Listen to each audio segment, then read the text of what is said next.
Hello friends, welcome to Random Stocks. Random Stocks पर आपका स्वागत है।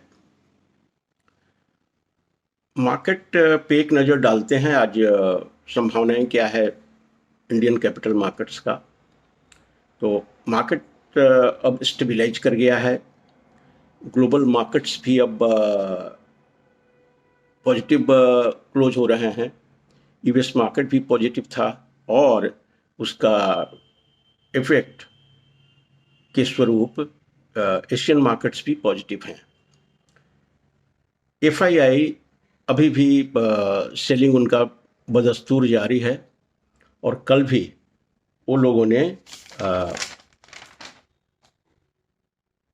1682 करोड़ 1682 करोड़ का सेलिंग किए हैं। एक मार्केट को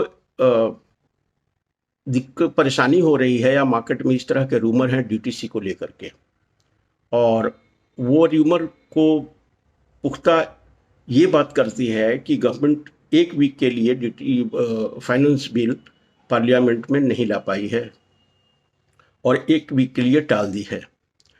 अब निर्मला सीतारमन क्या करती हैं नहीं करती हैं ये तो वही जाने, लेकिन इस समय यदि डीटीसी में कुछ नेगेटिव आ जाते हैं जो कि मेनली कैपिटल मार्केट्स में देखें तो एसेट क्लास में जो कैपिटल गेन्स हैं, शॉर्ट टर्म कैपिटल गेन हुआ, लॉन्ग टर्म कैपिटल गेन हुआ, मार्केट में र्यूमर है कि इसको एक हारमोनियस बनाया जाएगा, सिंप्लीफाई किया जाएगा। इनफैक्ट नाम दिया जा रहा है सिंप्लीफिकेशन का, लेकिन स्ट्रेट वो 35% होगा।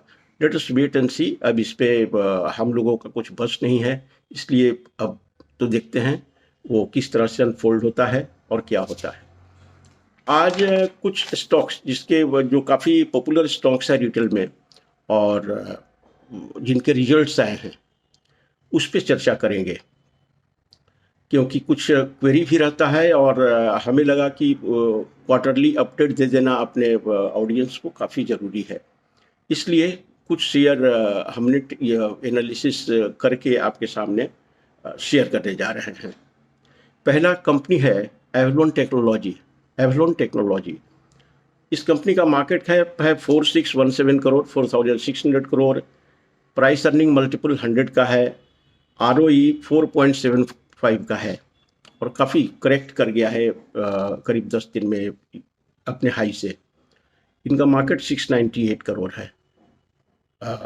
इस क्वार्टर में, दिसंबर क्वार्टर में, it has given very fantastic numbers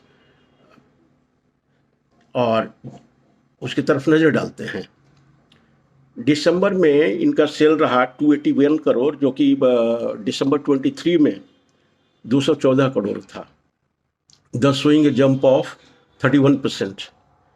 EBIT में ग्रोथ, एबिट आया है 34.6 और दिसंबर 23 में था 16.5, so it is showing a jump of 109%। And net profit which was just 6.57 crore has come to 24 crore. So it is sterling set of numbers and जो इसके share में करेक्शन हुआ है तो वो करेक्शन तो रुक जाएगा इस नंबर्स के बाद। अब देखते हैं उसका इम्पैक्ट किस तरह से मार्केट एब्जॉर्ब करती है। अब दूसरे शेयर की तरफ चलते हैं जो कि हमारे प्लेटफॉर्म से वो शेयर डिस्कस भी हुआ है पीक ऑफ द वीक में। वो है मेडी असिस्ट हेल्थ केयर सर्विसेज का। तो इनका पहले फाइनेंशियल्स देख लें। मार्केट कैप है इसका 4027 करोड़। प्राइस अर्निंग मल्टीपल जिस पे कोट कर रही है वो है 42.5। आरओई 18.9। हाई लो इनका रहा है 716 एंड 435 और मार्केट प्राइस अभी का है 571 करोड़।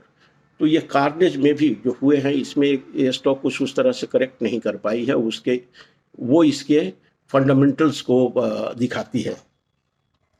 अब दिसंबर क्वार्टर का जो रिजल्ट आया है उसकी तरफ एक नज़र डालते हैं। सेल्स आया है 186 करोड़, जो पिछले दिसंबर में, दिसंबर 23 में it was just 166 crore, thus showing a jump of 12%.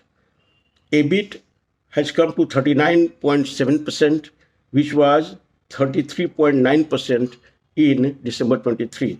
Thus, it is showing a jump of 17%.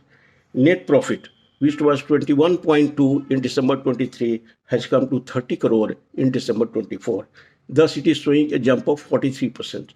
So, very good performance. It is not a sterling set of numbers, but absolutely it will beat the market expectations in such a downturn market. तीसरी company है data pattern का ले लेते हैं, data pattern India limited.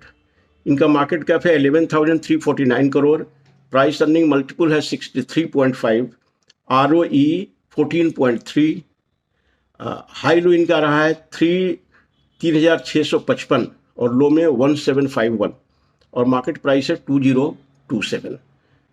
इनका result थोड़ा disturbing है, हालांकि मार्केट इसको डिस्काउंट कर ली है प्रोबेबली। सो मार्केट में कुछ उस तरह का निगेटिविटी नहीं आएगा। 5% इधर उधर ये कंपनी का शेयर प्राइस में हम देख रहे हैं, जो कि क्वाइट नॉर्मल है। दिसंबर 24 में इनका सेल आया है, क्वार्टरली रिजल्ट की बात कर रहे हैं। दिसंबर 24 में sales has come to 117 crore, जो पिछले साल 140 करोड़ था। thus showing a negative growth of 16%. EBIT 54 crore आया है, जो कि पिछले साल पिछले दिसंबर में दिसंबर 23 में which was 60 crore, thus showing a negative growth of 10%. और नेट प्रॉफिट 44.7 करोड़ आया है, जो दिसंबर 23 में 51 करोड़ था। इसलिए and that is a negative return of 12%. So this is the broad view of data pattern.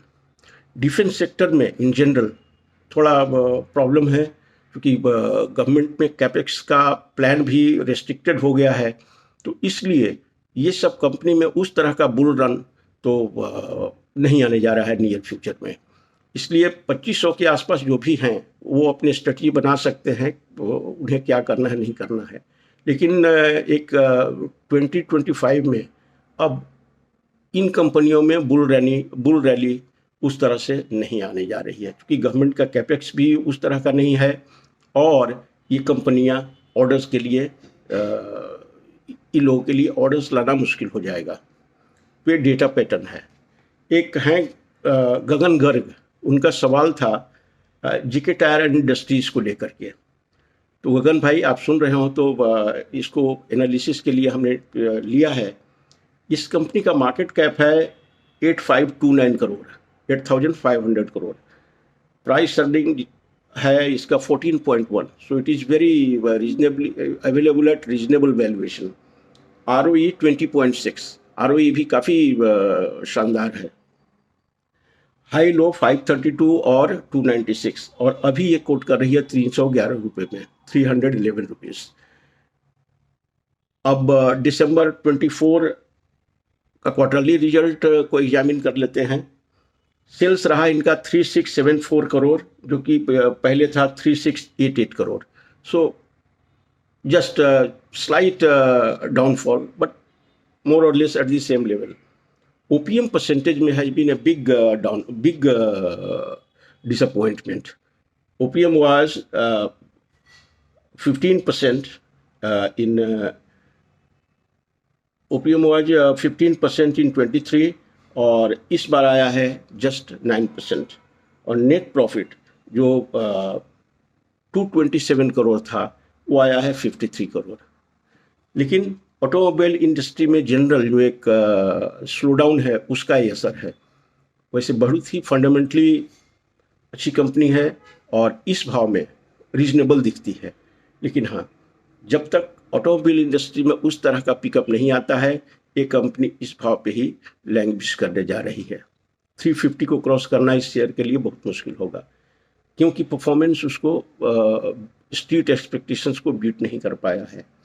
तो आज का वीडियो यही था। 4 यही कंपनीज थे जिसका एनालिसिस इधर काफ़ी नहीं कर पा रहे थे, तो ये मॉर्निंग स्नैक्स के रूप में इसको लीजिए। Thank you so much for watching the video. Thank you.